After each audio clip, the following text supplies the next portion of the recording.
जय हिंद दोस्तों, आर के मौर्य कॉमर्स क्लासेस में एक बार फिर से आपका स्वागत है। आज का हमारा टॉपिक है भारत का नेशनल स्टॉक एक्सचेंज।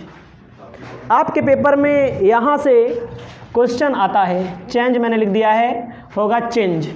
भारत का नेशनल स्टॉक एक्सचेंज हेडिंग डाल लीजिएगा अपनी कॉपी में, और आपको लिखना है नेशनल स्टॉक एक्सचेंज।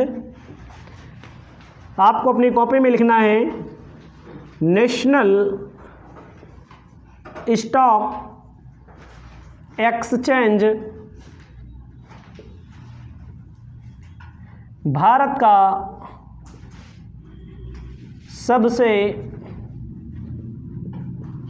लोकप्रिय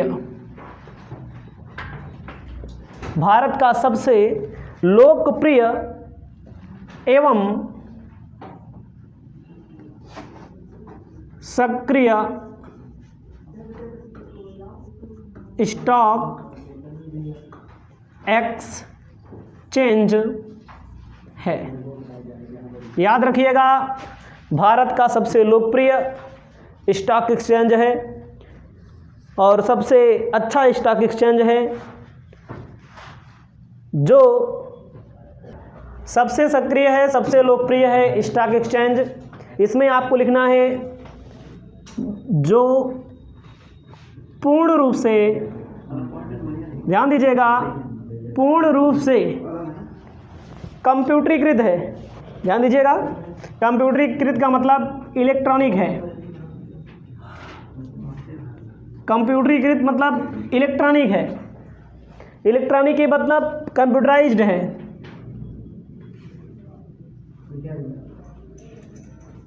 कंप्यूटराइज है भारत का सबसे लोकप्रिय स्टॉक एक्सचेंज। और ये बहुत आगे निकल चुका है इसके बारे में। इसकी जो स्थापना हुई है 26 अप्रैल 1993 की हुई है। इसकी स्थापना 26 अप्रैल 1993 को हुई थी। विकल्पी क्वेश्चन पूछा जाता है, ठीक है। इसका मुख्यालय मुंबई में है। इसका मुख्यालय मुंबई में है। मेन टॉपिक लिख दिएगा, बम्बई हो मुंबई हो, ठीक है। 1994 में से ऋण बाजार क्षेत्र में, 1994 से ऋण बाजार क्षेत्र में काम करना शुरू किया। 1994 से जून 1994 लिखिएगा, और नवंबर 1994 से पूंजी बाजार में इन्होंने काम करना शुरू किया। पूंजी बाजार कौन सा बाजार? जहां पर दीर्घकालीन प्रतिभूतियों का लेन देन हो, उसे पूंजी बाजार के नाम से जाना जाता है। इसको अपनी कॉपी में लिख लीजिएगा।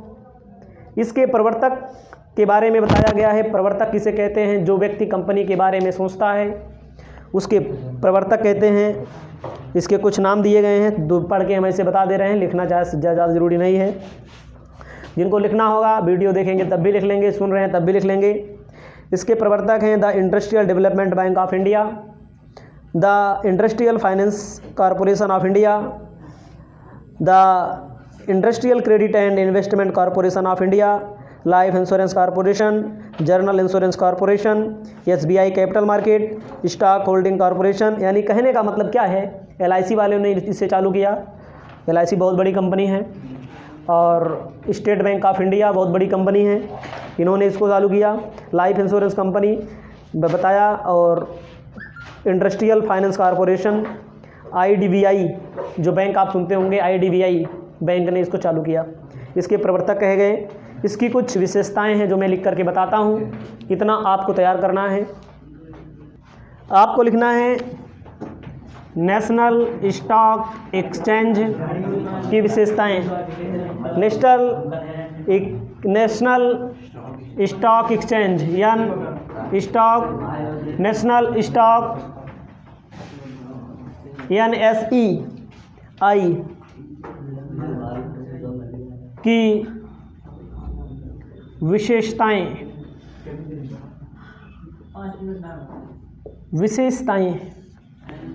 ठीक है। सबसे पहले आपको लिखना है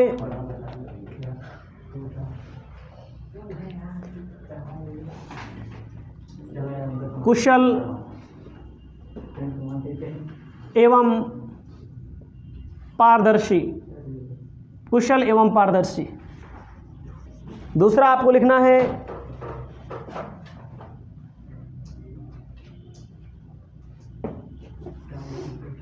इसमें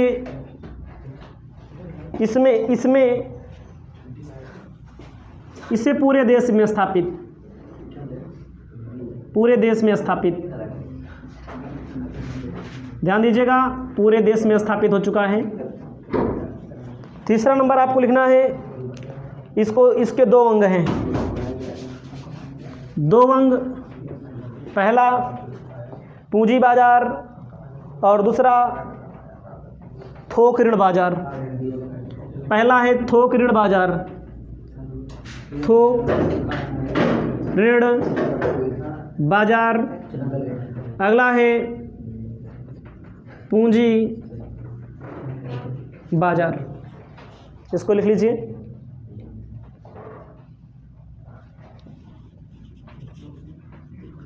छोटे निवेशकों का पहुंचना आसान है। छोटे छोटे निवेशक जो आजकल मोबाइल से ही पैसा लगा दे रहे हैं, छोटे निवेशक कहलाते हैं इन्हें। बहुत सारे बच्चे याद रखेंगे, कभी कभी फुल फॉर्म पूछ लेता है, national stock exchange of India, याद रखना फुल फॉर्म भी पेपर में पूछा जाता है। 5वां नंबर अपनी कॉपी में लिखिएगा। 5वें नंबर में क्या कहता है, एक ही मूल्य। आपको ध्यान देना है, अंश का पूरे देश में एक ही मूल्य रहता है। जैसे पहले डिजिटल अगर नहीं था तो अलग अलग जगहों पर अलग अलग मूल्य, किसी भी कंपनी का यहाँ एक ही मूल्य रहता है। पूरे देश में शेयर का मूल्य एक ही रहता है। ठीक भैया, समझा? ये सब चीज़ पेपर में पूछी जाए ना पूछी जाए, जानकारी होनी चाहिए। नहीं पता लगा पढ़ लिख ले उसके बाद घूमा इसे। 6ठा नंबर,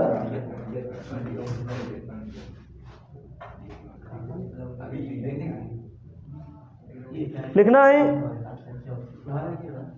गोपनीयता बनी रहती है, गोपनीयता बनी रहती है। गोपनीयता का मतलब आपके बारे में कोई अन्य व्यक्ति नहीं जान पाएगा आपके। 7वां नंबर कहता है केवल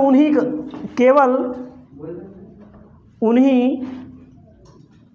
कंपनियों के अंशों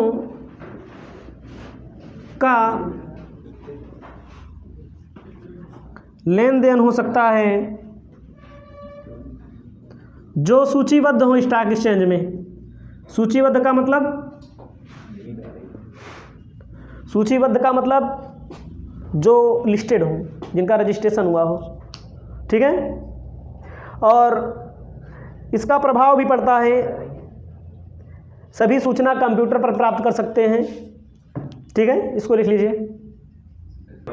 आपको ध्यान देना है यहाँ पर उद्देश्य क्या होता है national stock exchange of India का।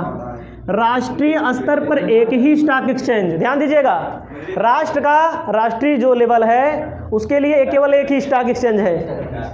करें तरलता में वृद्धि, तरलता का मतलब होता है वस्तुओं व सेवाओं का क्रय विक्रय। जब अंश बेचेंगे तो पैसा आएगा जाएगा भाई। जैसे तरलता में वृद्धि का मतलब अंश, अभी हमें कोई मोबाइल बेचना हो, उसके लिए ग्राहक ढूंढना पड़ेगा ना, सही है कि नहीं? अगर हमें अंश बेचना हो तो शेयर मार्केट में डायरेक्ट डाल दो, हमें बेचना है, तुरंत बिक जाएगा, चाहे सस्ते में चाहे महंगे में। तरलता में वृद्धि माना जाता है इसको। आपको ध्यान देना है आगे।